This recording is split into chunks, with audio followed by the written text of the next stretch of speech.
आइए अब बात करते हैं बैटल ऑफ बंगाल की। आज बंगाल में आपको ले चलेंगे दार्जिलिंग की वादियों में, जहां लॉकडाउन से टूरिज्म बेहाल है। गोरखा सियासत की चाय में उबाल है। लोकसभा में बार बार बीजेपी को जिताने वाले जिले में टीएमसी बनाम बीजेपी का बवाल है। देखिए ग्राउंड जीरो से मेरी सहयोगी अर्चना सिंह की ये इन्फो-19 दार्जिलिंग डायरी।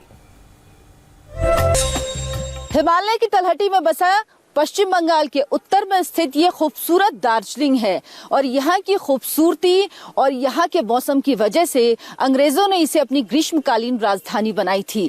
यानी अंग्रेज कोलकाता की गर्मी से बचने के लिए यहाँ पर आते थे और उसी दौरान दार्जिलिंग विकसित हुआ। उसी समय यहाँ पर ट्रैमवे बना, जिसे अब आप टॉय ट्रेन के नाम से जानते हैं।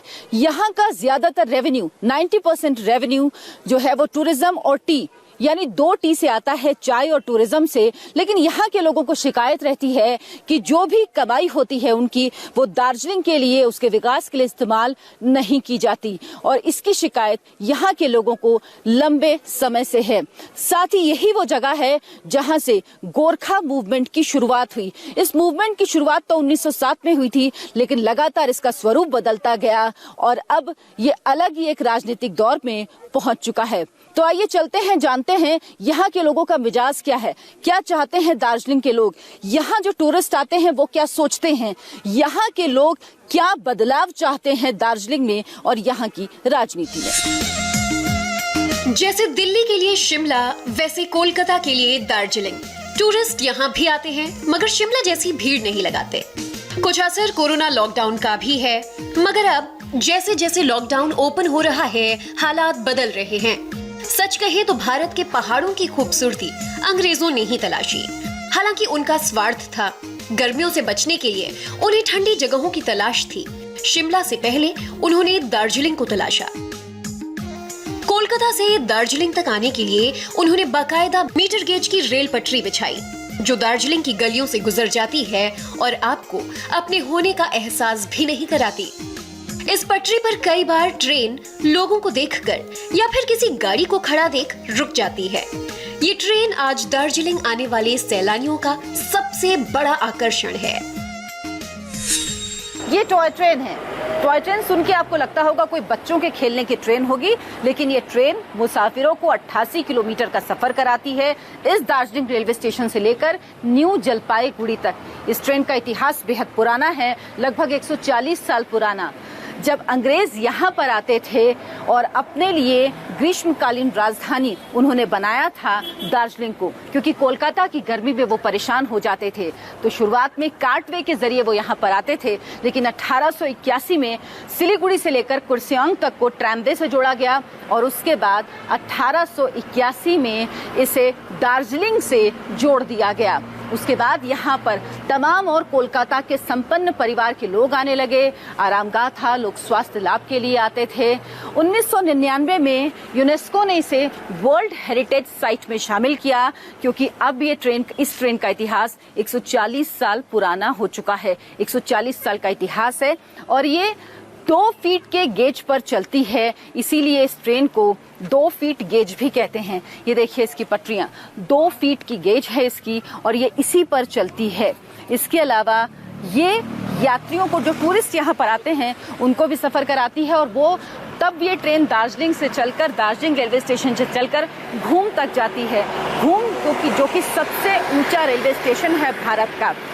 आप ये ट्रेन देखेंगे तो आपको बहुत सारी फिल्में याद आ जाएंगी, बहुत सारे किस्से याद आ जाएंगे। आप याद करिए वो फिल्म जिसमें राजेश खन्ना थे और शर्मिला टैगोर थी। शर्मिला टैगोर इसी ट्रेन में बैठी होती हैं और राजेश खन्ना और सुजीत कुमार जीप में बैठे हुए और सड़क में साथ साथ चलते हैं और गाना गाते हैं। इसके अलावा परिणीता, बर्फी, तमाम फिल्मों में आपने देखा है इस ट्रेन को दिखाया गया है। यानी ये सिर्फ हिस्ट्री में नहीं, बल्कि अभी भी इस ट्रेन की उतनी ही इम्पोर्टेंस है, इसको लोग उतना ही पसंद करते हैं और उतना ही देखते हैं। लेकिन इस वक्त ये ट्रेन बंद है। 25 मार्च से ये ट्रेन बंद है। लॉकडाउन के बाद से अभी तक ये नहीं खुली है और ये यहाँ के लोगों के लिए रोजगार का भी एक साधन है और आने जाने के लिए भी बहुत कन्वीनियंट है लोगों के लिए। लेकिन अभी लोग यहाँ से आ जा नहीं पा रहे हैं। ये बेहद धीमी गति से चलती है। इसकी वजह ये भी है ताकि जो मुसाफिर इसमें बैठें वो दार्जिलिंग की जो पहाड़ियाँ हैं, जो हिमालय से घिरे हुए पहाड़ हैं चारों तरफ के, जो यहाँ की सुंदरता है उसको देख पाएं, उसका लुत्फ उठा पाएं। बंद होने से क्या दार्जिलिंग वालों को परेशानियां हैं, कुछ नुकसान है? हाँ, नुकसान तो होगा। तो बाहर का पर्यटन है वो वाला आएगा तो घूमने फिरने, ये तो बहुत अच्छा है। वर्ल्ड हेरिटेज का एक पार्ट है, तो बाहर के लोग देखेगा, इंटरेस्ट भी होगा, फॉरेन से भी लोग आएगा, बहुत अच्छा होगा। ये वर्ल्ड हेरिटेज साइट में है, 140 साल पुराना है, तो जब आपको लगता है आपके शहर में ऐसी चीज है तो कैसा फील होता है? नहीं, ये तो एक प्राउड फील होता है ऑब्वियसली।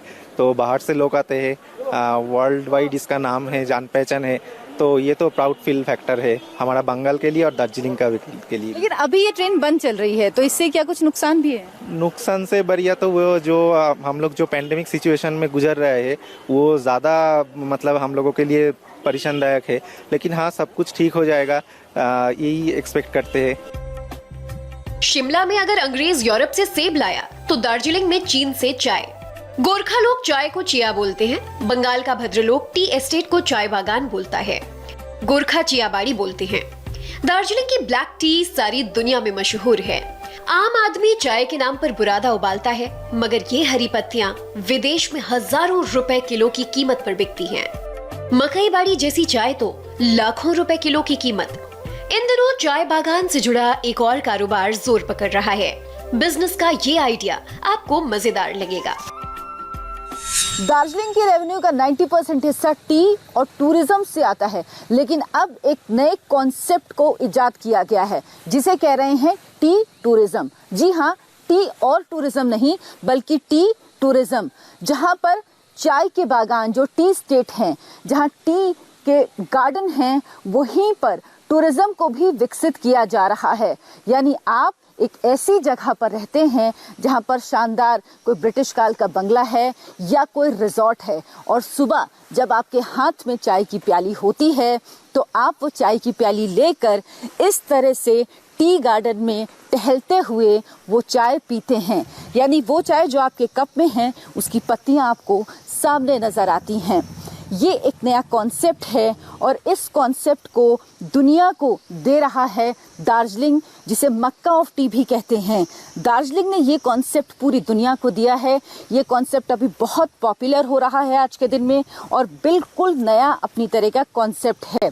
दार्जिलिंग की चाय को शैंपेन ऑफ टी कहते हैं और यहाँ की खूबसूरती और यहाँ की चाय, इन दोनों को मिलाकर एक नया कॉन्सेप्ट बनाया गया है, टी टूरिज्म का कॉन्सेप्ट, जहां पर इसके जरिए कमाई भी हो रही है।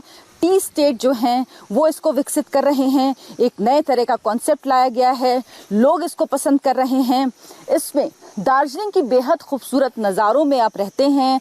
आपकी जब सुबह आँख खुलती है, चारों तरफ हरियाली है, सामने टी गार्डन है जहाँ पर आप चाय सिप करते हुए कुछ लोग जो चाय की पत्तियां तोड़ रहे हैं उनसे बात करते हैं, घूमते हैं, टहलते हैं, दार्जिलिंग की सुंदरता का आनंद लेते हैं, यहाँ के मौसम का आनंद लेते हैं और समझने की कोशिश करते हैं कि इस वातावरण में चीज़ें किस तरह से होती हैं, किस तरह से यहाँ के लोग रहते हैं। मगर दार्जिलिंग सिर्फ ब्लैक टी का नाम नहीं है, दार्जिलिंग सिर्फ टूरिज्म का नाम नहीं है। दार्जिलिंग उत्तर बंगाल का एक धड़कता हुआ जिला है। दार्जिलिंग में एक आबादी सांस लेती है। इस आबादी का सबसे बड़ा हिस्सा यानी तकरीबन 60% नेपाली मूल के भारतीय गोरखा हैं। हालांकि गोरखा लोगों की अलग पहचान का सवाल आज तक बना हुआ है। डिमांड अलग गोरखालैंड की थी, जिसका एक छोटा सा हल 1988 में गोरखा पर्वतीय परिषद और फिर 2012 में गोरखा टेरिटोरियल एडमिनिस्ट्रेशन की शक्ल में तलाशा गया। गोरखा वो होते हैं जो नेपाली मूल के भारतीय हैं, वो भारतीय नागरिक हैं, लेकिन उनकी मांग है कि उनकी भाषा और संस्कृति के आधार पर उनका राज्य अलग होना चाहिए। 1980 में सुभाष घिसिंग ने GNLF का गठन किया, गोरखा नेशनल लिबरेशन फ्रंट का, और उनकी अगुवाई में गोरखालैंड की मांग ने तेजी पकड़ी। 1986 में इस आंदोलन ने हिंसक रूप ले लिया और 1988 में DGHC का गठन किया गया। उसके बाद लगभग 20 साल तक ये आंदोलन ठंडे बस्ते में चला गया, लेकिन 2007 में ही सुभाष घीसिंग से अलग होकर बिमल गुरुंग ने, जो पहाड़ों के एक मजबूत नेता थे, गोरखा जनमुक्ति मोर्चा का गठन किया और उनकी अगुवाई में एक बार फिर से अलग गोरखालैंड की मांग ने तेजी पकड़ ली। 2010 में मदन तमांग की हत्या के बाद सरकार ने GJM के तमाम नेताओं के खिलाफ मामले दर्ज किए और GJM से किसी भी तरह की वार्ता करने से इनकार कर दिया। कहा GJM लोगों पर जो भरोसा खो चुकी है, लोग अब उस पर विश्वास नहीं करते हैं। 2011 में केंद्र सरकार, राज्य सरकार और गोरखाओं के बीच में एक ट्राइपेटाइट एग्रीमेंट हुआ, जिसके अंतर्गत GTA गोरखा टेरिटोरियल एडमिनिस्ट्रेशन का गठन किया गया। इस संस्थान को कुछ स्वायत्तता दी गई, कुछ अधिकार दिए गए और उसके बाद 2017 में एक बार फिर से गोरखालैंड की मांग ने जोर पकड़ा। इस आंदोलन ने हिंसक रूप लिया, बंद का आयोजन किया गया। उसके बाद राज्य सरकार ने तमाम बड़े नेताओं पर GJM के मामले दर्ज किए और उसके बाद से ही बिमल गुरुंग फरार हो गए। बिमल गुरुंग अक्टूबर में वापस लौटे हैं, लेकिन अब उन्होंने NDA का दामन छोड़कर TMC का दामन थाम लिया है। इतने सालों के दौरान गोरखा राजनीति कई टुकड़ों में टूट गई है। 2010 में अखिल भारतीय गोरखा लीग के नेता मदन तमांग की सरेआम हुई हत्या ने दार्जिलिंग ही नहीं, पूरे पश्चिम बंगाल को हिलाकर रख दिया। मदन तमांग को खुखरी से वार कर मार डाला गया था। मदन तमांग नरमपंथी थे और बातचीत के पक्षधर थे, हिंसा की नहीं। प्लांटर्स क्लब ये वो जगह है जहां पर 21 मई 2010 को ABGL के अध्यक्ष मदन तमांग की खुखरियों से गोदकर हत्या कर दी गई थी। मदन तमांग ABGL यानी अखिल भारतीय गोरखा लीग के प्रेसिडेंट थे। गोरखालैंड की मांग को लेकर अलग अलग गुट बन चुके थे और ABGL उदारवादी गुट था जो बातचीत के जरिए इस मामले के हल की पैरवी करता था। वो गोरखालैंड की मांग को लेकर हिंसक आंदोलन के बिल्कुल खिलाफ थे और 21 मई 2010 को जब मदन तमांग यहाँ पर पहुंचे एक बैठक में भाग लेने के लिए, ABGL का स्थापना दिवस था, उसी दौरान तकरीबन 150 लोगों ने इस जगह को घेर लिया और पत्थरबाजी शुरू कर दी। उसके बाद उस भीड़ से निकलकर 3 लोगों ने मदन तमांग पर हमला कर दिया, उन्हें खुखरियों से गोद दिया गया। मदन तमांग बुरी तरह से घायल हुए, उन्हें डिस्ट्रिक्ट अस्पताल में भर्ती कराया गया, जहां 25 मई को उनकी मौत हो गई। और इस हत्या में तमाम बड़े नेता जो थे गोरखा जनमुक्ति मोर्चा के, उन पर आरोप लगा और उनके खिलाफ कार्रवाई शुरू हुई। 1986 में सुभाष घीसिंग के गोरखा नेशनल लिबरेशन फ्रंट से शुरू हुआ आंदोलन मदन तमांग और दूसरे कई गोरखा नेताओं की हत्या से गुजरता हुआ बिमल गुरुंग तक पहुंचा। मगर बड़ा सवाल ये है कि गोरखा समस्या का समाधान क्या है।